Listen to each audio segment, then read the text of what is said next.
Hey, I just wanted to say thanks for joining me for this U.S. Constitution class for grownups. So I got to thinking about this because it's been so long since I myself had read or studied the U.S. Constitution. So as a homeschool mom, we would do the Constitution lessons in high school, and that's been a long time since I have done that. So it made me think about when I was teaching high school classes in our local homeschool community. I would teach groups of high schoolers on different topics that they were interested in. And I would often just start a semester kind of getting a poll of, what the teens were interested in and what they did with their spare time. And one of the things that I would ask is, hey, who here reads their Bible? And confidential kind of questions, but, are you a Bible reader? Because most of these kids were churchgoers, all kinds of different denominations, but would, attend church, are familiar with the gospel. But I found that very, very few of the teens actually read our Christian faith founding document. So, the things that our ideas and our faith are built on are captured in the Bible. And then applying that to, okay, as a citizen of the United States, how often do I ever read the Constitution, our founding document? In fact, can I remember anything but the preamble to the Constitution? So, fortunately, my sixth grade teacher made us memorize it. So, a lot of it still sticks with me, just the preamble. So, the Constitution, even when I was doing my teens lessons on the Constitution, is boring. It is written in legal language that's also 200 years old. And so it is, not exciting reading. However, in this day and time, it is useful to go back and study the document. So this is our founding document. And so I wanted to invite people to study the Constitution along with me. So I am not a constitutional lawyer. I am a mom. I work as a counselor. My master's degree is in counseling, not in the Constitution. But you know what? It's all out there on the internet, just waiting for us to study. So let us do that together. So, all right. So I'm going to start this week. We got 18 weeks. And what we're going to do is do for the first several weeks background, why we need a constitution. What's that all about? What's the history of the Constitution? Because if you don't know the background, you don't know why these things are important. So we'll study those kinds of things and then do an overview week, and then chop it all up and do the bite by bite through the Constitution. And by the time you get through with 18 weeks, you will know your founding documents better. And hopefully we can feel more confident about our roles as citizens and what we can do with those roles to make our country a better place. Okay. All righty. So let's start with some constitutional trivia. So here's one. So, did you know the United States is the first nation that had a constitution, like a written document constitution? Like we kind of set a standard way back in 1787, wrote this constitution, and it's been around since then and became the inspiration for nations all over the world. On this map, you can see that there are countries today that don't have a written constitution like ours, but on the map, you see most of the areas are white, like all of those areas have some form of a constitution, even if they don't carry it out like we do. It is a written document constitution. There are several countries that don't have the same kind of written document constitution. Instead, they have a collection of documents, laws, and traditions that are like an uncodified constitution. It's kind of an unwritten document, so things go on precedence. This is what our tradition, this is what our former laws say. And so some of those countries are the United Kingdom, Canada, Israel, Saudi Arabia. So a variety of countries that don't have the same kind of document we do. But we actually have a captured document, a document that we can refer to in our individual studies and citizenship, and that courts and legislatures use in order to make good decisions on our behalf. So, some other trivia. So, in the Constitutional Convention back in 1787, where this Constitution was created, only 12 of the original 13 colonies showed up. Um, those states, the 12 states, were saying, hey, we had these Articles of Confederation and it's not working. So we need to have something that actually works, that will be sustainable as a document to guide us as a nation. And little old Rhode Island was so independent minded. And the people there said, we're not going because we want our independence. And so they boycotted the Constitutional Convention. However, being already in the system, they were part of the Articles of Confederation. They were already in commerce with everybody else in the nation, and so they kind of got co-opted in, and finally signed on. So the Constitution was actually created in this Constitutional Convention that we'll talk about more in the history. But it's 1787 when that was created. In the history of the world, in the history of nations, that's very young. And still, we were the first nation with a constitution. It took about a year to get 9 of the states to ratify the Constitution. And as you know, probably that, to have an amendment to the Constitution, you have to have 38 of the states, so about 3/4.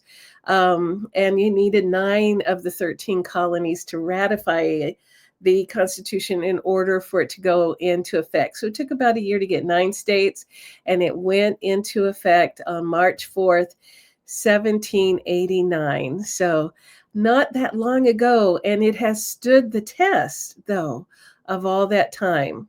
And that is a pretty cool thing. That is a very, very cool thing. Okay, all right. So let's talk about what is a constitution, because what is it? So it's a document. For us, it's not one of the uncodified ones. It's an actual document, all right, for us. And in that document, it is a set of fundamental laws and beliefs that our nation has that establishes the powers and duty of the government and guarantees certain rights of the people in it. So that's our Merriam-Webster definition.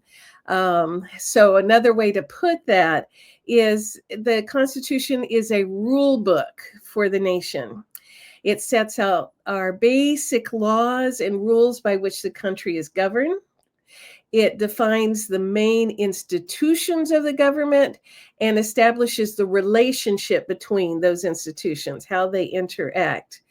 It also defines the way our limits are, the government's limits are on their exercise of power over institutions and people. So that is a thing unique in those days, and it's going to be exciting to talk about when we get to the history, is the limits of power that the government has. Okay, so it's not like a monarch who has limitless power. All right, and the Constitution explains the rights and duties of citizens. So you've got the government, You've got the government with abilities to make the nation work and limits on the government. And you have the citizens who have rights, so they have freedom for lots of things. They also have duties or responsibilities. So both have good and both have limits. And so that's how a constitution, and this is how our constitution works for the good of the people and the well runness, inventing a word, of the government itself. Okay. All right. So why do we need a constitution? So let's talk about that. So, this all the eons of time before the United States was formed, nobody had a written constitution, a document that was guiding the nation. So why did we need a constitution? So what we have to do is go back in time to some philosophers. So our first philosopher is Thomas Hobbes. All right, Thomas Hobbes helped set the stage for the idea of a constitution, in that he was living at a time where he started thinking about politics and philosophy and defining the background of politics and philosophy. So Thomas Hobbes lived from 1588 to 1679. So that was like 100 years before our Constitution was created. He lived in an area of British history when King Charles and the Parliament were often at odds over how much power a king should have, and also religious issues. Hobbes worked for the wealthy aristocratic Cavendish family, so he was on the inside crowd. And through them, he knew the royal court. So he was hobnobbing with people of power in those days. During his life, the Civil War broke out, when Oliver Cromwell led a civil war and took over the British government for a while. So during that time, Hobbes fled to France for safety. And that gave him time to think through some of his philosophic ideas and capture them in writing. So the first thing that he defined was the social contract. So he was thinking about it, that there should be an actual social contract, either written actually or implied, between a ruler and those who are ruled. So those who are ruled give power and some freedoms to the ruler, and the ruler has responsibility to assure that the safety and well-being of all are protected. So kind of the idea we have in our Constitution. We give up some of our right to do everything the way we want to all the time in order to have safety and protection and support for the infrastructure of our lives. And the government looks out for our well-being and uses some laws to make sure everybody keeps well. Okay. So Hobbes had the idea that once people handed over the power and freedom to a ruler, they could not overthrow or replace or question that ruler. So his social contract felt comfortable with the king who was ruling. So, he probably was not all that happy with Oliver Cromwell. Because it wasn't right. It wasn't in the social contract to overthrow a ruler.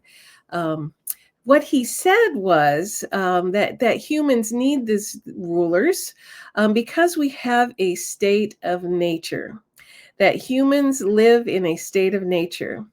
And that state of nature is that people are generally self-interested and argumentative. What do you think of that? Have you ever noticed that people are often self interested and argumentative? So he believed that without governments, people would live in the state of nature where nothing was accomplished because they were always would be fighting. He said, in the state of nature, in such a condition, the life of man would be solitary, poor, nasty, brutish, and short. So the forming of governments was the only way to keep from destroying each other. Now, he did not imply an idea of having a constitution, but he did imply the social contract, which was a step in that direction. And in his opinion, the kings were fine for that. All right. Then, following Thomas Hobbes was John Locke.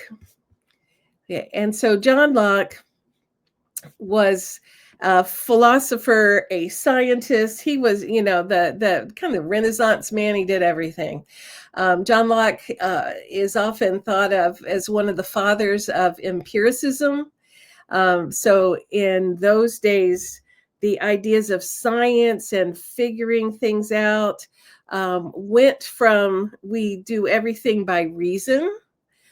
So we're just by reason. We figure it out, we use logic, and instead empiricists value learning through experiences rather than just using logic. So learning from scientific experiments rather than just think it. And so that our scientific methods and all sprang from the ideas of John Locke and the empiricists of his time, and then grew over time. But he was not only an empiricist in the world of science, he was a political philosopher. And so Locke came from, not like Hobbes, instead, he came from a middle class family. So he was born in 1632 and he lived until 1704. That was not all that long before our country came to be. So he was a hot topic, when our founding fathers were being educated. So he came from a middle class family. He was able to attend Oxford University, so he's a brilliant student. And then he worked at Oxford after he graduated, and then worked for various families in the aristocratic set as tutors and things like that, and was very active in the intellectual community. So here are some things that John Locke believed. All right, Locke believed that people were born with certain natural rights. So the idea of natural rights, and those included life, liberty, and property. Does that sound familiar? All right, life, liberty, and property. So we're more familiar with life, liberty, and the pursuit of happiness. But what Locke said is that there is a natural right, like it is just, part of nature, just like air and sun and life, and that we have natural rights. And one is to hold on to life, that people should not steal our life. We have certain freedoms, the liberty, and we are allowed to have stuff. So doesn't mean you have to have a mansion, somewhere, but you're allowed to have clothes, you're allowed to have things. And so, other people could have lots of stuff and some people have few, but everybody can have stuff.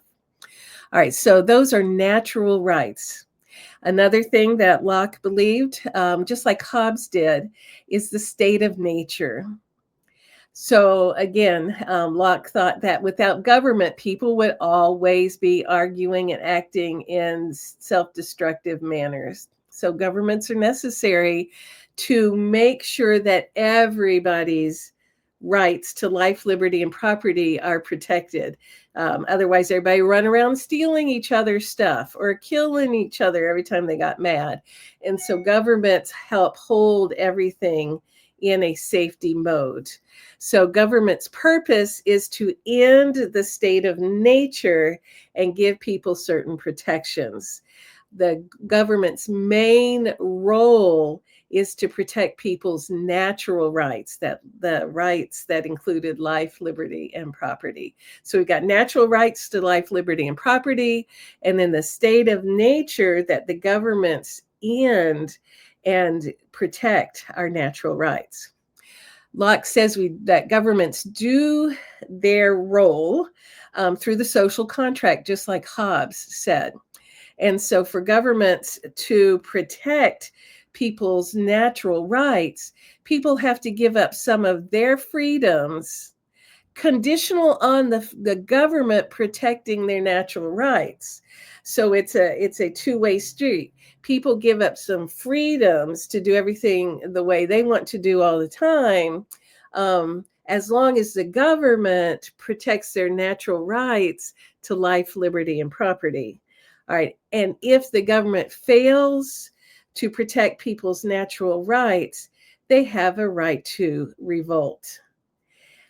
So you can imagine our founding fathers grew up there. They were mostly very well educated men. And so many of them had studied the writings of John Locke. And so they have in their mind, we have natural rights. There should be a social contract. And hey, kings need to do their job, or governments need to do their job and protect our natural rights. Or, hey, we have a right to kick you out. All right. Another thing that Locke talked about was the common good. All right. So Locke didn't just invent this idea. It goes all the way back to Greek philosophers like Plato and Aristotle. So he talked about the common good is kind of, Indiana University has a cute lesson on common good. And they say, common good is like, we depend on our institutions of government to get it right and to earn our respect while they do it. So literally, the common good refers to practical, political, and social good that the government should do for the citizens and the nation as a whole. So practical common good are things like roads and libraries and bridges and hospitals and things like that, like tangible things that make people's life, liberty, or pursuit of happiness go better. Politically, the common good is that government looks out for the people and protects their life, liberty, and pursuit of happiness. And social good, the government should provide as safety networks that people could do well in their personal and social lives. Things like freedom of religion and freedom of speech and things like that. All right, so like the preamble to the Constitution calls it the general welfare and securing the blessings of liberty. So that's how the preamble puts the common good. All right. Another thing that Locke talked about, and also he took the ideas from ancient Greek philosophers like Plato and Aristotle and some of the others, is that nations should be subject to the rule of law. So the rule of law, let me just give you the definition from the US court system, all right? The rule of law is the principle under which all persons, institutions, and entities are accountable to laws that are publicly promulgated. That means they're well publicized. Everybody, I had to look that one up. Everybody knows they're there or can find, where the information is on the laws. That laws are equally enforced. They're independently adjudicated. The king doesn't make all of the decisions. There's a judicial branch. And they are consistent with international human rights principles. That's how you say it today. In John Locke's version, he would say natural rights, that the rule of law is consistent with our natural rights. So Locke had natural rights, life, liberty, pursuit of happiness or property is how he said it. Governments help end the law of nature, the state of nature, and give us protections in order to protect our natural rights. They do that through a social contract in which people give up some freedoms conditional on the government protecting their natural rights. And they do that through the common good, protecting the general welfare and securing the blessings of liberty. And they operate under the rule of law. And like well publicized laws, equally enforced, a judiciary, not just a king deciding things, and is consistent with our natural rights. So you can see, our founding fathers grabbed these ideas. They were trained in those ideas as they were educated, and they captured in our U.S. Constitution. So why do we have a constitution? All right, we have a constitution because it's a necessary social contract between the citizens, the states, and the federal government. And we need a constitution to clarify the government's rules and institutions, to provide for our well-being, our natural rights, our safety, and to clarify our basic roles as citizens. So constitutions help prevent the chaos of that state of nature, whether that state of nature is a government run amok or citizens run amok. Instead, it keeps everybody where they belong, looking out for the common good. Isn't that cool? So we had two big philosophers and others who had influence on our well-being through the U.S. Constitution. So that's our philosophic background. Why do we have a constitution? Because humans are a mess, and they would fight all the time without a government. But you can't have a government that runs amok. A king who just has full mandate to do whatever he wants. You need to have a government that actually looks out for our rights, and that as citizens, we have a right and responsibility to help make sure that things run well. All right, so with that inspiration, I thought I'd read to you the preamble to the Constitution. I wish that was bigger, but I'll read it to you and get inspired. All right, that preamble to the Constitution. Listen for our natural rights and the common good. All right, ready? Preamble to the Constitution. We, the people of the United States, in order to form a more perfect union, establish justice, ensure domestic tranquility, provide for the common defense, promote the general welfare, and secure the blessings of liberty to ourselves and our posterity. We do ordain and establish this Constitution for the United States of America. All right, I will post some questions for discussion, and I am looking forward to joining you next week for lesson 2. You guys are going to be well versed and comfortable and proud of our U.S. Constitution. Thanks for joining me.